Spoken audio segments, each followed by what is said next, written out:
State of the Rookie Union on the Friday show. It is May 9th. As always, we are presented by the fine folks at BetMGM. Jack McMullen, Aram Leighton. We are going to go through the good rookies. We're going to go through the not so good rookies for the first month of the MLB season. And we're pretty much just going to answer the question why? Why are they good?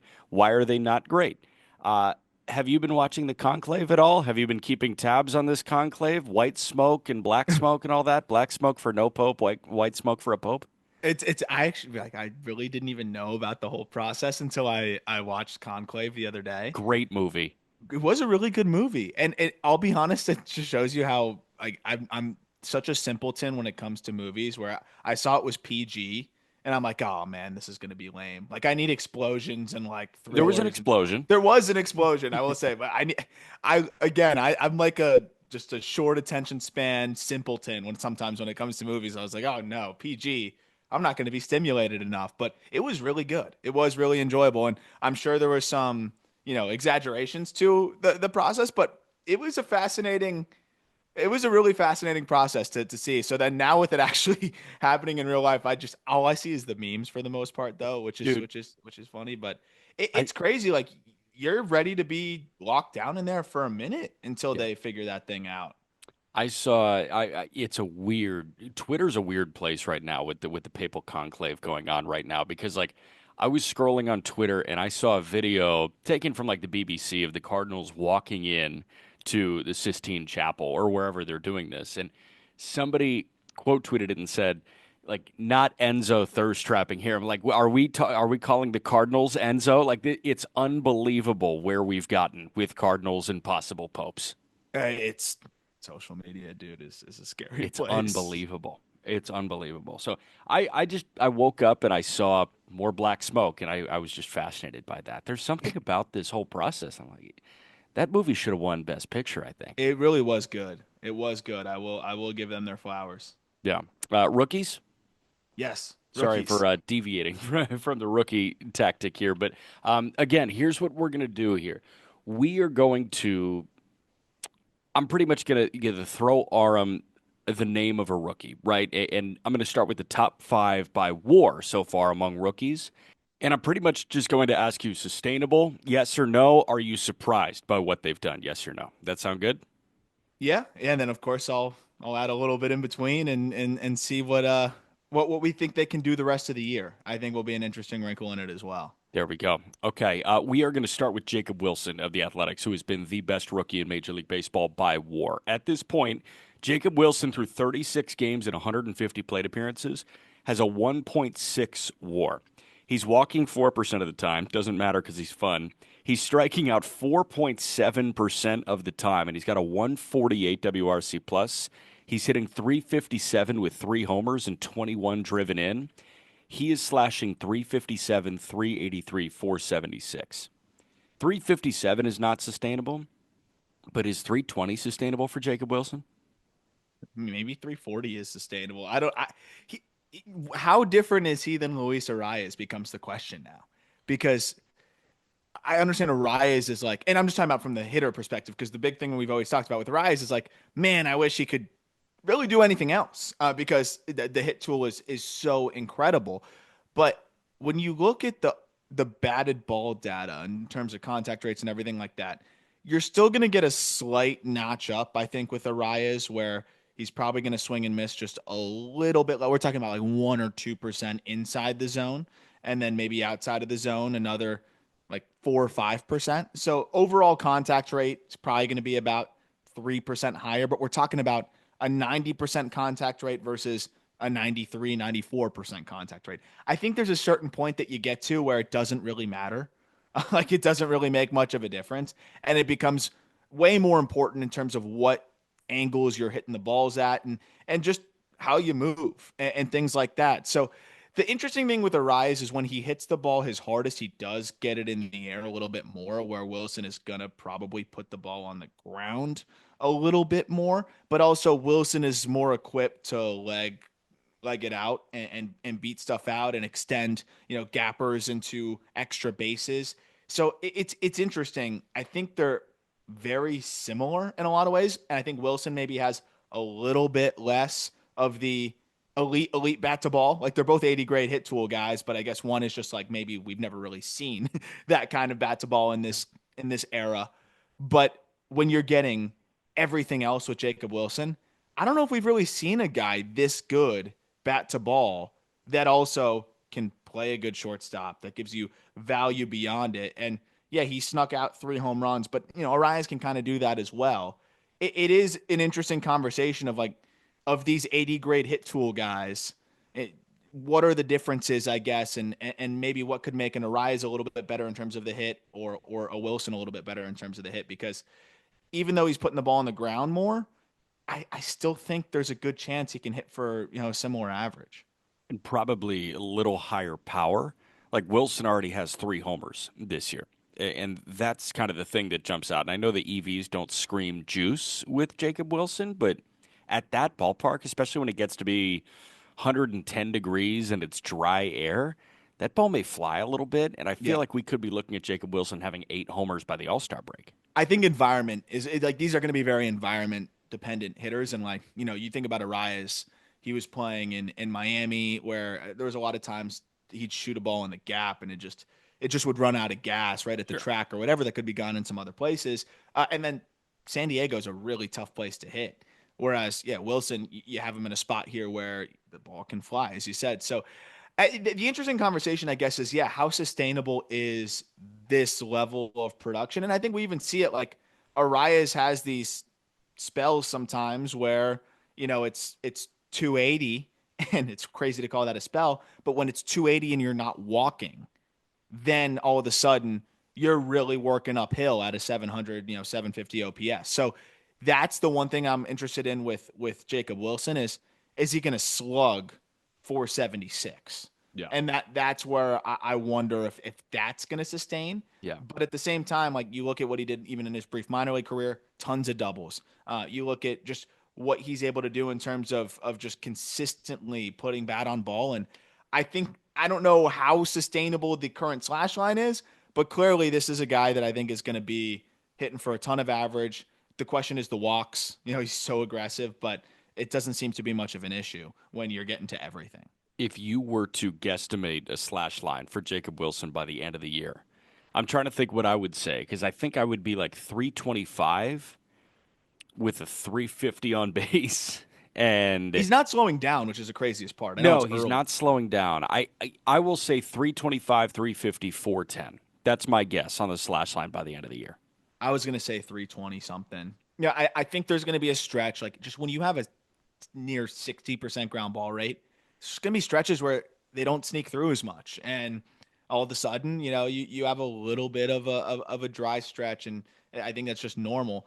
But what's fascinating to me is that even though the chase is kind of high, the swing decisions are good overall. Yeah. Like a lot of swings in the zone, obviously, because he's swinging a fair amount. But then also like the pitches that are way out or honestly, there's some good takes mixed in there as well. When you look at it overall, it's kind of interesting. It's one of the higher chase rates that I've seen that you still have pretty good swing decisions and a good way of like kind of maneuvering your at bats. And he does cut the chase down against secondaries. It's a little bit higher against fastballs, where you look at against four seamers and sinkers, he's chasing about 35% of the time, but it's because he feels like he can get to all of them. And then against spin, he's chasing less than 30% of the time. I mean, if you look at basically all other offerings, he's chasing at 28%. So that's more than palatable. And I think that is also an interesting difference between him and Arias. Arias is chasing spin north of 35% of the time. So yeah, Wilson's aggressive and he's not going to walk as much because he's crushing fastballs or driving fastballs in the gap. And he is doing a good job of not being in swing mode and recognizing spin. So that is an interesting wrinkle in it as well. I think Wilson is a player that it's just going to be fascinating to unpack once we have a full year sample size of him. But the point being, he's even better than I would have expected at the highest level. And I do think he's going to be north of 320. And I do think he's going to mix in enough doubles, especially in that environment. Wilson or the field for the American League Rookie of the Year? This isn't Kristian Campbell disbelief. I promise. I'm bought in. I believe that he's got something going on there that's quite special. But I think I got to go with the guy that's just going to be even keel because Rookie of the Year. Think about it last year. Like how many times did we change in the American League Rookie of the Year prediction. Oh, it's Cowser. Now it's Wells. all the Now it's time. Heel. Now, like it was because guys were just getting it's Will year. Guys were getting hot and then just hitting an absolute wall, and then getting hot and then hitting a wall. I don't think Wilson's going to fully do that. He may have again those little ebbs and flows, but Yeah. I think he's going to be as consistent of a rookie as you're going to find. Yeah. Okay, what are those things that you truly believe in with Kristian Campbell? Because as it stands right now, Kristian Campbell is the only other one-win rookie so far in Major League Baseball other than Jacob Wilson. In 32 games, Kristian Campbell is hitting 287 with a 385 on base at a 461 slug. That's a 139 WRC plus. He's got 4 homers and 13 driven in. He's walking 14% of the time. That's it right there. Okay. The swing decisions are so good. And I think that's another thing that will keep you afloat when you are, liable to swing and miss a little bit. When you can he's a little bit more of a 3 true outcome hitter, I think, than you would expect because he doesn't look like you think 3 true outcome hitter, you think like Max Muncy, or you think of some big time power guys. You don't think of a athletic and springy and twitchy Kristian Campbell. Usually those guys somehow tend to be a little bit more aggressive too, but he's not. And I think that's something that actually is going to keep him somewhat consistent because he's going to punish mistakes. He's going to walk. And I think that's a recipe to not fully fall off a cliff. Yeah. But then when he's hot and everything's working, like he's just such a freak athlete that he just seems to get to everything. And that was the thing I thought really he'd struggle and get tied up inside. And that's something that from time to time can happen. But the reality is, like, if you miss your spot by a little bit, he's not going to miss it. So pitchers are a little bit worried sometimes to try to go right inside there. And also if he knows it's coming, like he's going to get the barrel out in time. So it's been really fun to watch. And I also think a big wrinkle for him is now that hopefully they just stop playing him in center field. And I think they're going to. He's getting better and better at second base. And from a WAR output, I think that's going to help him. I just think in general, not having to worry about learning center field, I think will be beneficial to him as well. The guy is just an outlier athlete, and it's a cool exception to the rule of hitting mechanics that I generally like to follow. And for the billionth time, they have a guy that can handle center field sitting in Worcester right now. So if you're going to do the center field thing, just have Roman play center field. Or Duran, who for whatever reason Cora doesn't love out there, or shit, Rafaela can still play out there. Yeah, there's even if he's no not need to hitting mess great, up a good thing. At some point, Campbell has to play himself into being, well, he's our second baseman. Mm-hmm. And how has he not already done that? Yeah. And I know that's only like here and there. I don't understand the point of even playing him in center here and there. Yeah. No, he should just play center, or he should play second every single freaking day. Yeah. The Tampa Bay Rays have 2 guys in the top 5 among position players in WAR, among rookies. Cameron Misner and Jake Mangum, both outfielders. Misner in 31 games has a 120 WRC plus and a 0.6 F4. Jake Mangum in 21 games has a 0.7 F4 and a 132 WRC plus. They're doing it in different ways. Mangum is a slap the ball around the ballpark type of guy. He's got 8 bags in 21 games. Misner is a power and speed combination. Obviously, he was just on the program 2 weeks ago. These two have been such a pleasant surprise. And I saw what you said about the Rays on yesterday's show, right? They're always going to pitch. And it's funny when you say that, Boz gets lit up and his ERA sits at 4.9 right now. But they're always going to pitch. Is the offense going to hold their weight? There's a churn and burn aspect to the Rays lineup on an every single year basis. But this year they found Misner and Mangum. The question is, how sustainable is it? So I guess 2-parter.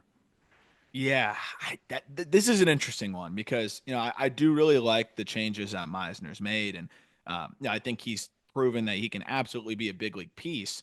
But we're talking like big league piece here, being like maybe a platoon guy or someone that can fill in part time and play all 3 outfield spots, and maybe be an average regular out there, but he's still a guy that's going to be liable to swing and miss on the secondary stuff. And I think we've seen him now over the last 15, 20 games just get spun to death.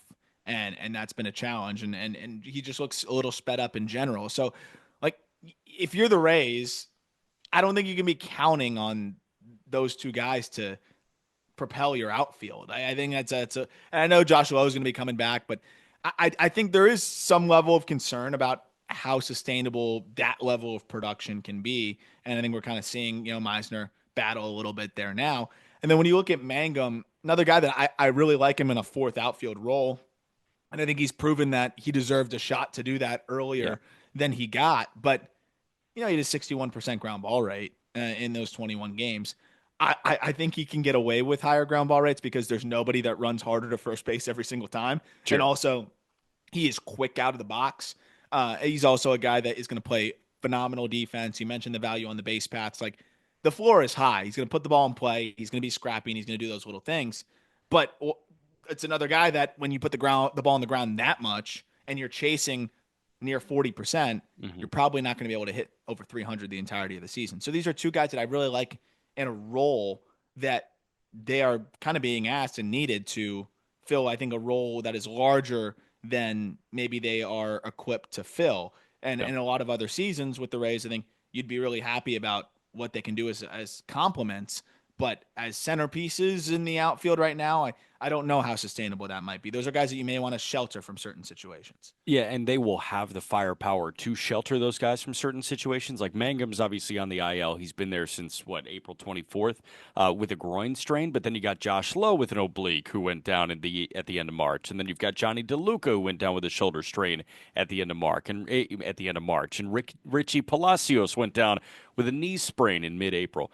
Like, they have a bunch of guys to just create an irons in the fire situation where you can shelter Misner and Mangum. So it's not like they're rookie of the year contenders. Misner could be, just because he could have this out of body experience for the month of June, and it would be, like, it would propel the numbers to rookie of the year levels. But with how strong Wilson and Campbell have been, Yeah. those two are like, okay, they've solidified themselves as major league options, but Yep.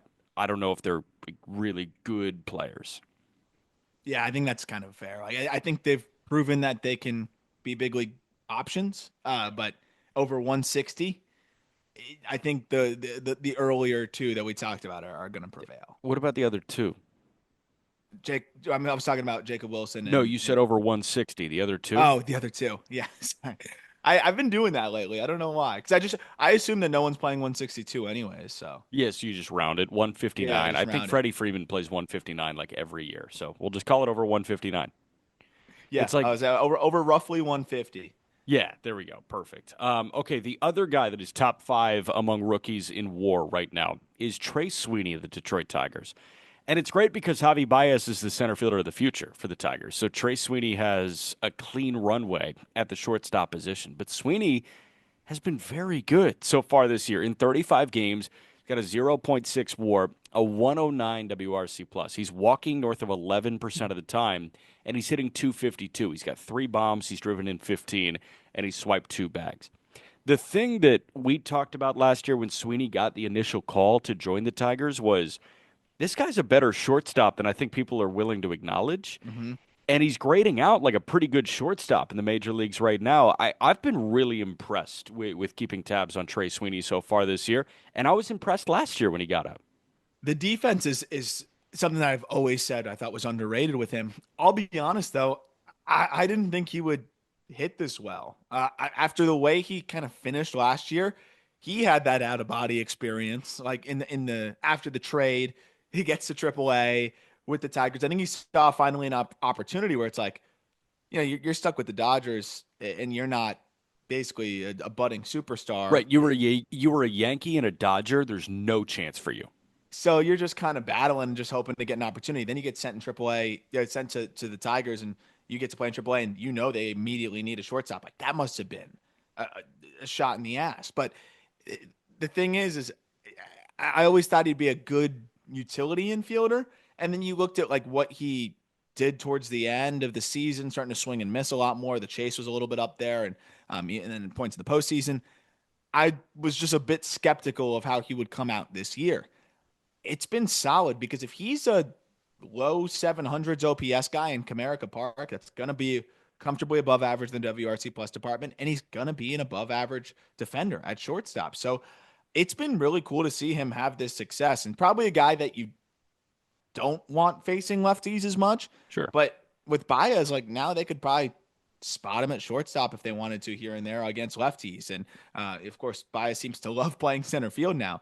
But I have been really impressed with the adjustments that Sweeney has made and just being able to kind of level up the bat to ball and the approach this year so far, where strikeout rate's down to 21%. He's walking at an 11% clip. He's going to sneak a few homers out to the pull side. Like it definitely looks like he took another step forward this season. So I am curious, like Sweeney is clearly a holding pattern for whoever comes up next. And that could be McGonigal, that could be Bryce Rayner. You think McGonigal eventually moves off of Mm-hmm. shortstop. It might be 3 years that Trey Sweeney is holding shortstop down for Detroit, and Yeah. that's not the worst thing in the world. I'm glad you mentioned them because this is more of a call up conversation, but uh, Bryce Rayner looks insane. Insane. Insane. And so McGonigal hurt right now.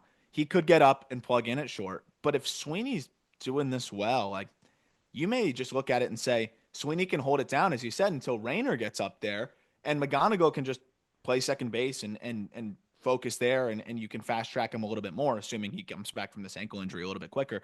But I just wanted to shout out Bryce Rayner. He's putting up like plus EVs right now in low A, and the question was always swing and miss with him. He's not swinging and missing egregiously, but that middle infield in like 3 years, that could be really, really fun with McGonigal at second and Rayner at short. I remember the Meyer Lawler conversation that we had going into the 2021 draft. And it was like, oh, we could be looking at an Andrew Luck, Robert Griffin III thing. Obviously, that kind of flamed out, and they weren't tracking like superstars. Luck and RG3 kind of were superstars in their own right. But the Meyer Lawler conversation, those two being attached to the hip, kind of fizzled out. And And it's now it's funny, back though. It's kind of back it is again. kind of back. It It is has kind of gone back, but in up a and subdued gone. form. Yeah, it's crazy. It's been like here and gone, and then here and gone again. But it's like it's here in trace amounts because Yeah, when it was initially here, it was like, okay, which one's going to be the franchise centerpiece and which one's just going to be an all-star because they were yeah, in the number one overall yeah, conversations. And now it's like, okay, which one's going to be a fringe all-star maybe and which one's going to be a slightly above average regular. yeah. Neither of these guys were in the 1-1 conversation last year really at any point, but Connor Griffin, Bryce Rayner may be the elevated version of the Meyer Lawler thing. All of a sudden it could be. And what's funny is you're probably going to see them ranked in tandem now in top 100 lists, like for the next few years too. It's going to be a similar conversation again, which is funny because it's. I mean, it seems to happen with these prep guys, and these were comfortably the two top prep guys as well. But it is going to be, I think, a conversation for a while too. Yeah. Okay, we are going to get to a couple of other guys who are a little bit farther down the WAR leaderboards, and we'll talk about some guys that are struggling. And hey, why are they struggling?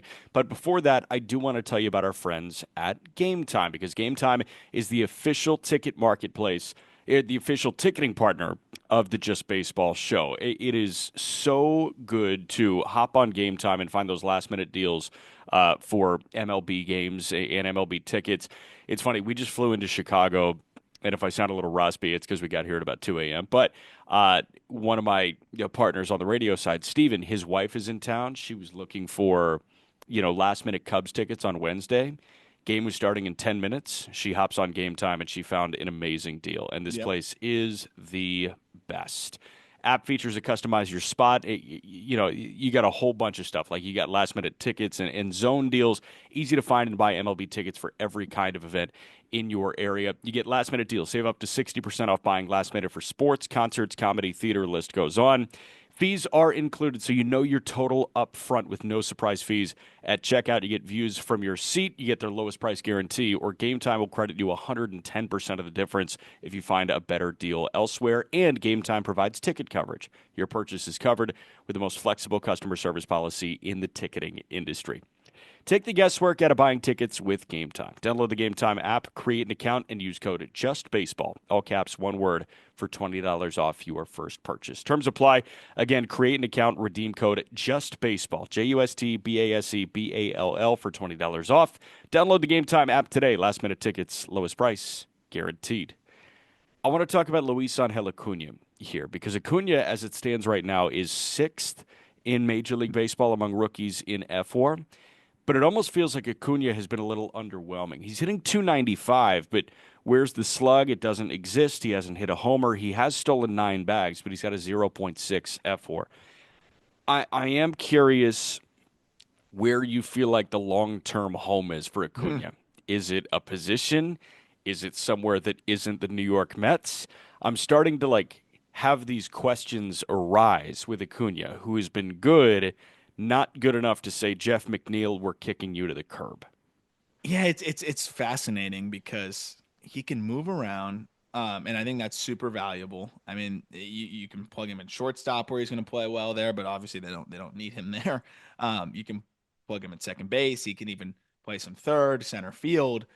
I think there's a lot of value to him as this utility guy, and I'm trying to remember when Jeff McNeil's contract is up because I do think he can kind of fill that Jeff McNeil versatile, move all over and plug in kind of however you need type of role.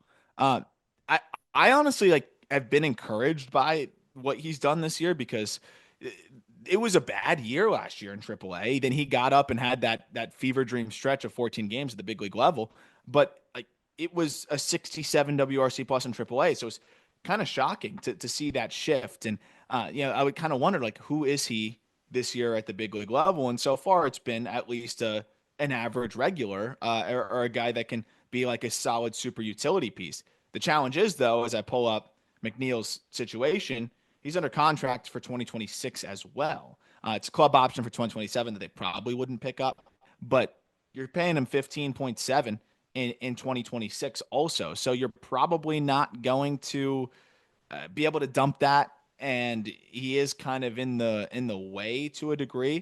So I'm interested to see how they maneuver that, but I honestly think it's going to be whatever they need. Like if they end up having some availability in center field or someone goes down, I bet you he's getting reps out there and trying to get more comfortable. If you have some issues at third base, I do wonder at what point do you maybe prefer getting primary reps to an Acuna over a Brett Beatty? Because at the very least, he's going to give you value on the base paths. He's going to put bat on ball, and he's going to defend a little bit better. So I'm fascinated by that aspect of does he dethrone certain players or is he ahead of them in the pecking order if something happens? Because in the meantime, he still just kind of is utility piece right now. But if somebody goes down, I think he's ahead of Beatty now in terms of who would grab Course. primary reps at second base or third Of base. course. Then going into next year, though, nothing changes. Is he a utility guy again? Maybe.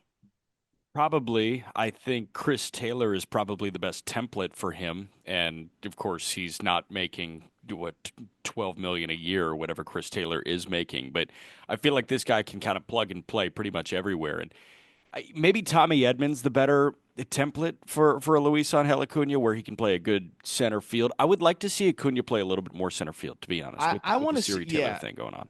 I agree because I haven't watched as much center field video on him in the minor leagues. What I have seen though, he looks comfortable. I don't think he's going to grade out nearly as well there as he does in the infield because he's great in the infield. But I Yeah. have a lot of confidence that he could be a guy that would get comfortable out there quickly. If he's a Tommy Edmond light, it's a guy you keep on your bench, and I think David Stearns would probably value a good bit. It seems like the type of player that they like to have, and even dating back to the Milwaukee days. So I think he just continues to fill that super utility role. And with Yeah. some of the older guys that they have on this team, especially McNeil, You can load I think manage. that's a good piece to have. And I think Yeah. he just kind of comfortably sits there. Yep. There can be some effective load management type stuff going on here. Drake Baldwin is still on the roster for the Atlanta Braves. And Baldwin has been good, but now we're seeing this timeshare unfold between Baldwin and Sean Murphy. And it's okay, I understand, but Baldwin's playing 2, 3 days a week. And it's fascinating to me because if you have this guy and he's healthy, shouldn't he be catching every day? I'm not really for pounding the pavement saying send a guy to AAA, but Drake Baldwin would benefit from going to AAA and playing every day, no? Yes, but also the Braves would benefit from having Drake Baldwin playing even as much as he has been playing, which is he's been really solid. He's been really solid, and the But I numbers, agree, yeah, it's tough. What do you do? Because he's still an asset to you. He helps your team. He's probably the best backup catcher you got. Like I'm trying to think. I don't want to make like a claim without thinking it through, but how many better? I know he's unproven, but how many better backup catchers are there right now than an 800 OPS and a 122 WRC plus with good defense? Nobody. I don't think anybody. And if I'm wrong, hit me up right now. But like, what's Miguel Amaya doing in Chicago? Because Carson Kelly's Barry Bonds at the Yeah, moment. But like, yeah. I mean, dude, Drake Baldwin at this point through 20 games is not punching out. It's a 17% K rate. He's got 3 homers and he's hitting 270. Like it's a 122 WRC plus to your point. He's playing good defense when he's behind the dish. I mean, it's been fun to watch when he's been on the field. The crappy thing for Baldwin was when he was playing every single day when Murphy was hurt at the outset of the year, he was terrible. Like he got off to a brutal start, and then all of a sudden Murphy comes back, and now when Yeah. he's on the field, he's raking, but he's not on the field every day. Well, I don't know if you got any of that in the series that you guys played in We in saw like his in second hit. He was like 1 for 20. but did you not see him like line out at people's heads in that series left and right, or was No, that it was a other lot of series? soft contact in that Really? series, to be Because honest. he was getting BABIP'd to death Was early he? going, and then I mean even now you look at it's a 366 x WOBA versus a 351 WOBA. I think there was a little bit of bad batted ball luck, but yeah, it is unfortunate like they weren't falling, and then now he's been really good. It's so tough, and this is what we feared going into the season. We talked about this on the call up as well. It's like I think Drake Baldwin is the most big league ready catcher that we've got by a country mile going into the year, and that's why he was a top 20 prospect for us. But like, how do you get him regular reps? Because Murphy's been awesome, and Yeah. Murphy being healthy is so good to see, and that's a guy that can be a 5-win catcher for you when he's playing to the best of his ability. So I don't know what they do because Ozuna is clogging the DH spot, and clogging is probably the improper word because he's clogging it with success, He right? has He's the your best DH hitter. spot. Yeah. Yeah, he has to have it. So, and I know they just will never put him out in the outfield, but this is the same organization that did try William Contreras in the outfield. William So I Contreras just, just played left for, I think, 2 innings in Milwaukee the other day, too. oh, they're doing it again? Yeah, not like doing it again. I think the situation just dictated they needed a corner outfielder, and William was like, "Yeah, I'll do it. I did I it did in it. Atlanta." Yeah. Yeah, It sounds crazy, but like, is it worth a shot at that point? The bat is that good. I like our top 100 update because Baldwin's probably not going to graduate in time. He's going to be a top 15 prospect for us. He has wow. shown nothing but, I think, positive things and validated, I think, what was already a bullish write up. I think we were probably one of the highest on him. Wow. It's not only the fact that he's succeeding, he's not striking out, he's walking, the defense looks good. This is a guy that would be an upgraded catcher for, I think, plenty of big league teams right now. Yeah. William Contreras, by the way, played 1 inning in left field earlier this year. And hold on, like, am I misremembering this? Did he only play 1 game in left for Atlanta in 2022? I Why do thought I he feel like he played. played way more than I that? thought he played way more than that, but Baseball Maybe Reference is only telling me he played 1. we just talked about it way more. I really feel like it was more than that. I Oh thought well, he played. Yeah, he only played one game out I there. thought he played like 20 out there. So did I.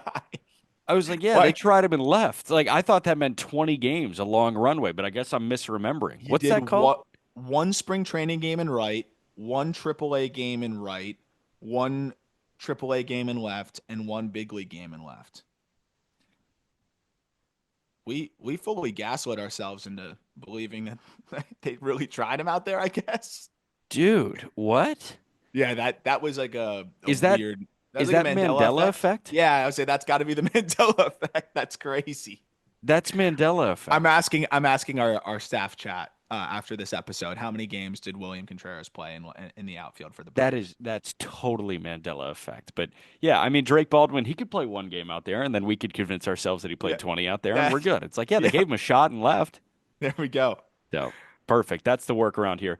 I want to talk about a catching tandem here in Miami because this has been one of the more surprising developments, I think, of the MLB season to this point. Is that number one, you see a bright future with the Marlins at the catching position. Joe Mack has been one of the best hitters in all of minor league baseball so far this year between Double Yep. and Triple A.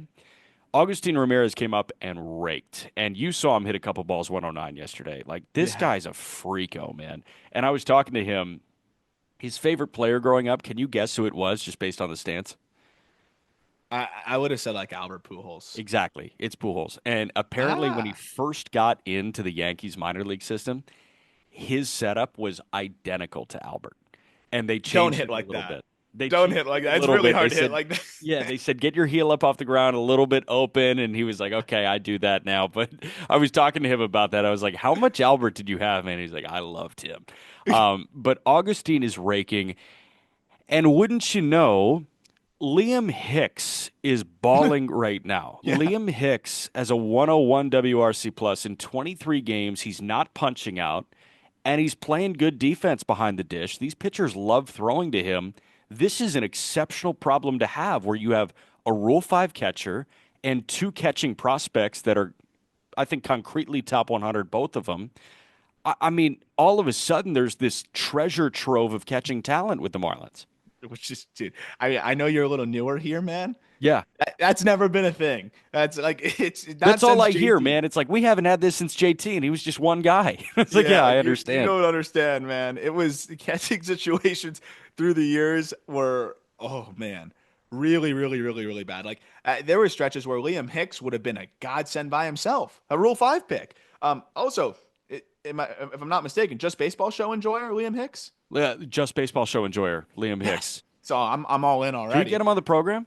Yeah, we need to. Okay. I forgot about that. Yeah, that is another reason why I'm all in on this catching group here. But no, it's Augustine is torching baseballs. He threw out Otani the other day, which again, I have been trying to tell people that this guy is not just don't automatically relegate him to first base just yet. Yeah. Like he can catch a little bit. Now, when Joe Matt gets up there and he's a plus defender, I think it'll be a timeshare that maybe skews in his direction. But Augustine's fine back there. I don't think he's going to get better, and I don't think he's a total liability. The interesting thing is Hicks. He should have had another home run the other day. Andy Pages made one of the best plays of the year, right? Robbing the home run, then firing it 98-5 to first base. He had two throws at 98.5 in that game. Andy Pages, and I sung his praises at the end of last week on the Just Baseball show. This guy's amazing. I have so many cards though, so I don't want people to think I'm just trying to pump his tires and sell his cards. But He's um, amazing. You I, put him I in right. He can play a good center, but you put him in right, and that guy, number one, has a top 5 arm in Major League Baseball. Number two, has center field range in right. yep, He's going to be a great to elite right field defender, and he's going to hit. yep.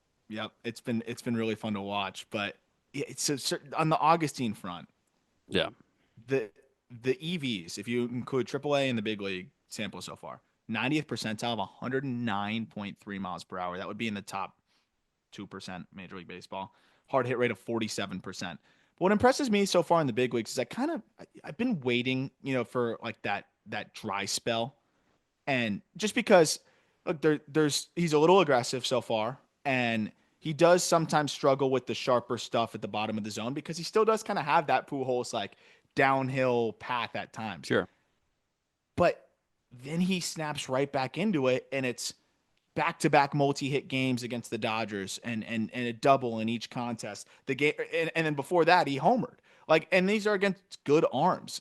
It's what's impressive to me is that this is another guy that I just think he's going to demolish fastballs. He's going to crush mistakes, and he's going to be in a good spot to where, at the very least, he's going to be able to hit bad pitches enough to keep that slash line afloat. Yeah. I was talking to Griffin Conine the other day about Augustine actually, and he said that Augustine on like the fastball machine, like dialed all the way up, is like a sight to behold. The way that he can turn around velocity His and just hands like what are it looks like. unbelievably quick.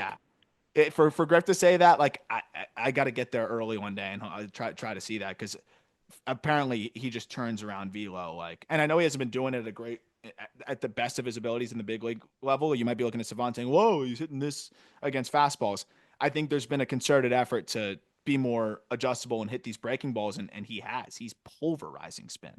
He's so exciting to watch. It's something fun just every single day I at can the see ballpark. fans, the Marlins fans, just it's giving them life. I think, which is nice to see. It's so cool, and there are a lot of guys on this roster that should be kind of giving them life. Augustine is one of them, and I think Liam Hicks is another one of them. Man, Mhm. like, don't look now, but the RBI leaderboards: Jacob Wilson, And then it's Liam Hicks among No rookies. He's way. second in Major League Baseball in RBIs among rookies.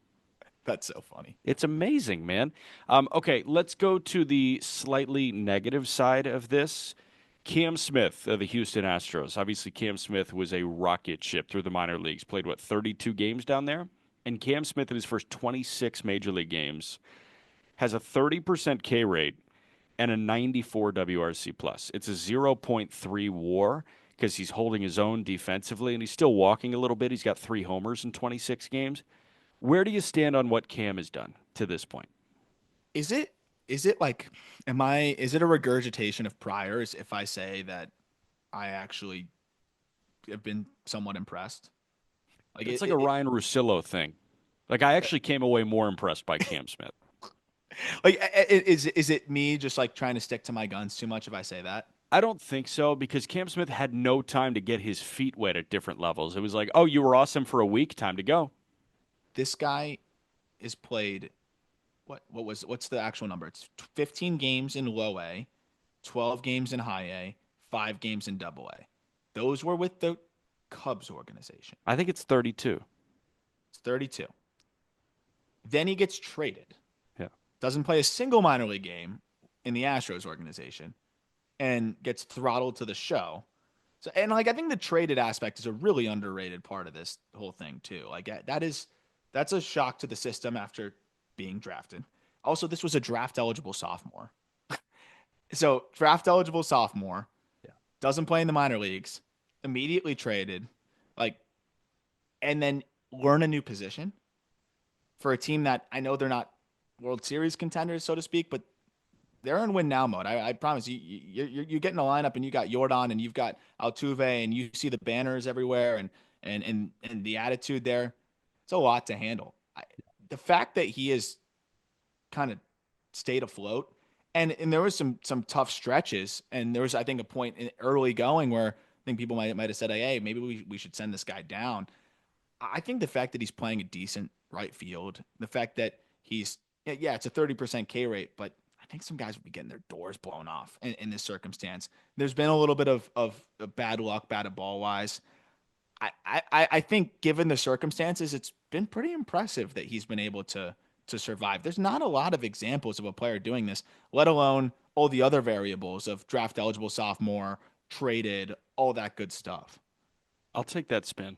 I like that spin. And I don't even think it's much of a spin here, but I will take that knowing how little of a sample that he had to work with and how uncomfortable this situation must have been for him. Now, he wouldn't have it any other way because he's in the big leagues on opening bigs. day the year after he was drafted. But he was kind of speed run through the system and he was speed run through the Cubs system. And then the Astros said, you know what, you got to help us now. And Yeah. listen, like Houston's a game under 500 entering play on Wednesday. I mean, it is kind of nice to have Cam Smith there that you can like kind of rest on your laurels there.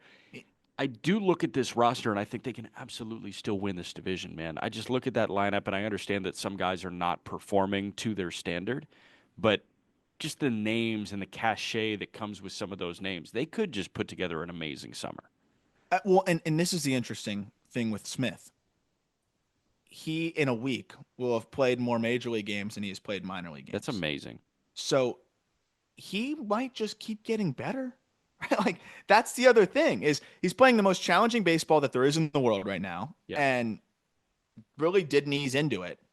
I think if he gets the opportunity now to get 30, 40, 50 games under his belt, what does that development then look like for him? And if they get even a 20% better Cam Smith, Yeah. that's like a 2-win player in his rookie season, maybe 1 win and a half. The other thing that's super funny, and I keep talking about this, I think we got to do away with the freaking stopwatches, by the way. Like stopwatches for run times for prospects, they must suck because Cam Smith is 96 percentile sprint speed. Did you see one run grade on him that was a plus? No, it's so weird because you see such a variation in baseball. I think it would be really hard. I don't, frankly, I don't really know how you grade run times because it would be so hard for me because you just see a difference in like sprint speed all the time with these guys in the minor leagues. And how many examples do you have to work with a guy really getting to his top speed? One a week? Yeah, that's the challenge too. That's why I like going to video, going wide, and just you can stop watch it that way, Sure. and really try to do it that way. But run times are always funny. Like I don't think anybody was expecting Cam Smith to be that fast. So I'm interested to see if that can be a little bit more of a part of his game as well. And we're already seeing it help him in the outfield Yeah. some. So um, I'm very eager to see what he looks like 40, 50, 60 games in. But Yeah. I think it's going to keep getting better. Cool. All right, two more hitters that we got to talk about, and then we'll fly through some pitchers to wrap. Chandler Simpson of the Tampa Bay Rays. It's been exciting, but frankly, it hasn't been that valuable to this point. His first 16 games, Simpson's hitting 267, but he's not walking. It's a 4.5% walk rate. He has 6 bags, but it's a 70 WRC plus and a negative 0.2 F4. It's the most exciting 70 WRC plus we've ever seen, and Yeah. he's really fast. It's amazing to watch. Are you a little worried that the excitement may not translate to value in 2024 or in 2025? Yes, and you know why that WAR total is low, right? It's what we talked about, what Yeah, we were he concerned for about. some reason the jumps are not good. I don't know what it is. I want to like say, like, is it eyesight? But no, that guy has the best, is phenomenal plate discipline and doesn't swing and miss. But Yeah.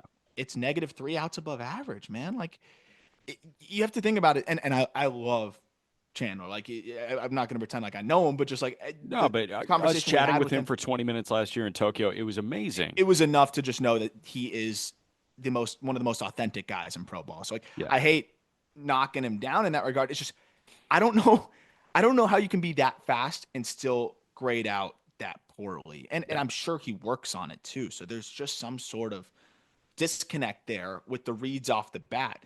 And I think this offseason coming up, because it's just not going to be something that's going to get much easier. And also where they play at home, the lighting is awful. So that's not going to help either. But I mean, like that's got to be what he's doing all year long. Because if he is still the same offensive player, but grading out as a good defender, he's going to be positive in the WAR department because he's going to steal a ton of bags and do those things. But I think we're seeing that, if you're not defending and you don't slug, it's just a lot of pressure on the hit tool. And that's the challenge there. I still love what he brings to this lineup because he can create those Simpson runs. Yeah. And I think he's going to get better overall. But it just shows you like if that type of player, like that archetype, Yeah. you got to be providing value in just about every other aspect to Yeah, man. offset the lack of power.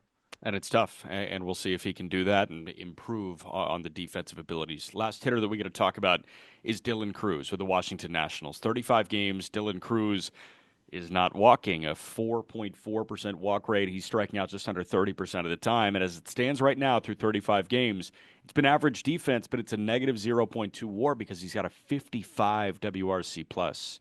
He's slashing 188, 241, 313. When does this get right for Cruz? I mean, I thought it was starting to, and then it just kind of went back south again over the last couple weeks, where you had the stretch of a few homers and you starting to drive the ball around. It's funny because people talk about James Wood and his need to pull the ball in the air, and I think that's starting to not matter nearly as much.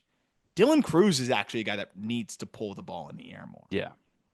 That's a guy that's going to need to do that more because he's got the EVs. He's gonna swing and miss a little bit, and the approach he's gonna draw his walks. But for him to get to his slug, it can't always be inside outing and shooting it the other way. Like, and that's something that James Wood can do because he hits the ball 114 miles per hour. But Dylan Cruz, it's above average EVs, and you're going to need to get into that power more consistently. He's not a guy that I think can get away with the things that James Wood gets away with. So that's a big part of it.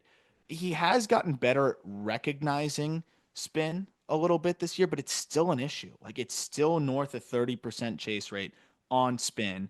And he's still really struggling to hit sliders. He's hitting 185 against him. And I think that focus on that is now causing him to be a bit in between, where now he's a little bit tardy on fastballs because he's always been able to hit the fastballs hard. But now I think when you are trying so hard to get right with these sliders and with this spin, now I think he is getting in between on the velocity. I think he might be a mechanical adjustment candidate, which is really hard to do given he's been so good for so long. But he's so in those legs, he really sinks into them and gets down there, like really into his quads, that I just think it's hard to control that weight. And that's where you see him kind of drift forward. And that's why everything's kind of inside out. And when you're a drift forward guy, you're not going to be able to get the barrel out and rotate and pull the ball in the air. And he's so in those legs that I think it's really hard to be rotational. Yeah. I just wonder if he's a guy that might have to make that change. And if he does, he could be a rocket ship. He's not a guy that I'm ever going to give up on, No. but it just might be a long process. It's also funny, just kind of like watching him play, and you turn on the telecast, him ditching the mustache and goatee thing, and this has nothing to do with his on-field ability. Him going with the full beard look and the flow, he looks a little like a young Harper, does he not? Yeah, he Just in the does. face, just a little like a young Harper, and Yeah, obviously he's got a long way to go to become that, and he doesn't have the prodigious power that Harper did, but yeah, man. I mean, it is fascinating because at what point do you pivot from it's a pitch rec thing to a swing thing? And it might be this hybrid of both. And I that's where think you get into this funky, like fuzzy water. I think the swing thing is affecting the pitch rec thing too, because like Sure. good swing decisions come from good mechanics that buy you more time. And he looks rushed, Yeah. you're gonna feel rushed when you're pushing forward. So Yeah. I'm interested to see, but he's gonna get all the runway in the world, and he has all the talent in the world. Yeah, man. And listen, at the end of the day, I know that we were bullish on the Washington Nationals, but they're fourth in the division as it stands right now, and they could very well end up fourth in that division. Like it could look like a good year for Washington, and they still finish fourth because you got the Mets and the Phillies and the Braves right Which is there too. fine. So It's fine. It's get fine. those ABs, and I mean his teammate's a star. Yeah, his teammates one of his teammates is a superstar, and the other shortstop did the same exact thing 2 years ago, where he just like took his lumps in the major leagues and then turned into a star. Made a mechanical adjustment So, and and and that and happened at the found it. major league level. Yep. So, I don't know. There's some room to operate here.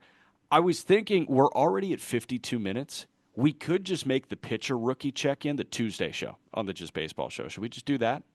We could do that. We're pulling I'd a be open call for up. that. We're pulling a call up on the Just Baseball show where it's like, oh, we have all of this planned, and then we're going to pivot and do the other half the next day. Yeah, yeah. Well, because there's a lot of pitchers I definitely would like to kind of get into and talk about it and make sure we're not totally rushing through it. Yeah, But since we have another couple minutes of airtime, can I just plug a couple prospects? absolutely. We were talking about it pre-record. Gauge jump. Yes, yes, Holy shit. yeah. This guy's crazy. So I just want to shout out the Athletics drafting over the last couple of years. They've taken, I would say 75% of their picks are bats, and it's gone well. But when they picked these spots now to get some arms, and it's gone well. They took Gage Jump in the third round, if I'm not mistaken. He has been outrageous in high A so far. The last time out, which was yesterday, so 2 days ago, as you're listening to this, 8 innings against West Michigan, 4 hits, 1 run, no walks, 8 Ks. The last 3 starts for Gage Jump in high A, he has pitched 19 and 2/3 innings, Yeah. 8 hits, 1 earned run, no walks, 28 strikeouts from the left-handed pitcher. Crazy vert on the fastball. Wow. Yeah, I 31 innings. By the way, second round pick last year at Second round. LSU. Went to J. Sarah Catholic High School in San Juan Capistrano, California. Have you heard of J. Sarah Catholic High School before? I don't think so. It gave us a number one overall pick not too long ago. Number 1 overall pick not too long ago. Same high school that gave us Royce Lewis. Oh, I would And have then he never ended pulled up, that, to be yep, honest. and then ended up at UCLA and then transferred to LSU. It's funny, like 16 innings at a 3.86 ERA in 2022 at UCLA. In 24, 83 innings at a 3.47 ERA. And then this year, 31 innings at a 2.32, 45 Ks and 5 walks and an immaculate inning. Yeah, the other day. That's why pitchers are just so hard to figure out. And then the other funny one is Chase Petty. He gets back to AAA, 6 no-hit innings on Tuesday, Wow. three walks, 8 Ks. Um, He's a quadruple A guy now, right? Is that what we'll label him? To Because Chase Petty, yeah, absolutely. yeah. Now Yeah, there's no again, coming back. yeah, it's that one outing he's cooked. But again, that shows you just we were talking about on the last episode. The the Reds have more pitching depth than I can remember in a long time Yeah. because I still have confidence in Petty being able to plug in and be solid for them. Rhett Lauder threw a rehab outing the other day, looked pretty good. Did you see who he threw against? Yeah, we talked about that on yesterday's show. Nice, Those nice. poor complex guys on both teams. You're getting Kershaw versus Rhett Lauder. So good. Is just amazing. And then I It's wanted to perfect. shout out two draft guys, Jack Caglione and Braden Montgomery having two home run days on the same day. Yeah, Was pretty fun. I want to. Everyone talks about Caglione, so let's talk about just to wrap up here, Braden Montgomery, sure. because I feel like he's just kind of been an afterthought compared to some of the other guys in the class. Tends to happen when you get traded to Siberia, but he's What been do you, I thought awesome. he was in. I thought he was in Canapolis, or Winston Salem. Is that Winston Siberia? Salem now. Yeah. Um, the one concern I had was a little bit of swing and miss with him, and since he's gotten to Canapolis, which is high A, he is 11 for 30 with three home runs, four walks, eight Ks. Um, just drilling baseballs too. The bat speed has been off the charts, and they've been playing him in center, and he actually looks okay out there. I think ultimately it's a corner, but the fact that he's even surviving in center, if you have a guy that can just at least plug in there, Yeah. that's really intriguing. Kyle Teal's starting to heat up as well. And Mydrot's been solid at the big league level for them. It's looking like the early returns look good for the White Sox, but I think Montgomery is a huge X factor in the how we will look at that return when it's all said and done because Teal is going to be a solid player. I think the ceiling's a little bit more limited. Montgomery's a guy that can hit you 30 if it works out. He's got 6 homers through 30 or through 26 games so far. I think you got to be really encouraged with the start to the season for him, especially coming off of a pretty gnarly ankle injury at the end of his collegiate career. Super gnarly ankle injury, and people should have been really excited about Braden Montgomery. I mean, I know we talk about it with, metal and the transfer to wood and all that, but the EVs were the EVs last year, and this guy was hitting the ball really as hard as anybody in college baseball, not named Jack Caglione. Like he Yep. was on par with Charlie Condon, right, in the Yep. exit velocity department. Right there, right there. So Maybe I a tick mean, below. yeah, like switch hitter, former pitcher. We know he's a freak athlete. He's got a great arm, like an 80 arm in a Yep. corner. I mean, there's a lot to like with Braden Montgomery. And that crochet deal, it's going to work out well for the Red Sox because they just extended the man and they have their ace for the foreseeable future. But it could work out really well for the White Sox. I love seeing a switch hitter that's just cooking right away from both sides. 920 OPS from the left side, 1200 OPS so far from the right side. You got to feel good about that. Yep. By the way, to tie a bow on this show, white smoke, we got a new pope. Oh, How so about within the that, right? time that we started recording to when we ended? Literally 30 seconds ago, I just got the notification from the AP. White smoke pours from the Sistine Chapel chimney, signaling a pope has been elected to lead the Catholic Church. Well, how's that for timing? That worked out. It's great That's when you timing. know an episode maybe went a little long. I don't know. It wasn't even that long for us. It was 58 minutes and 20 Yeah. seconds. We're fine. Yeah. Again, All right. every link you guys need is in the episode description. Please join our Discord. It is a phenomenal, phenomenal community, and we're having a blast in there. Weekend roundup on Monday, and then we'll do the pitcher version of this rookie catch up for the Tuesday episode. He's Aram. I'm Jack. Have a great weekend. We'll talk to you guys soon.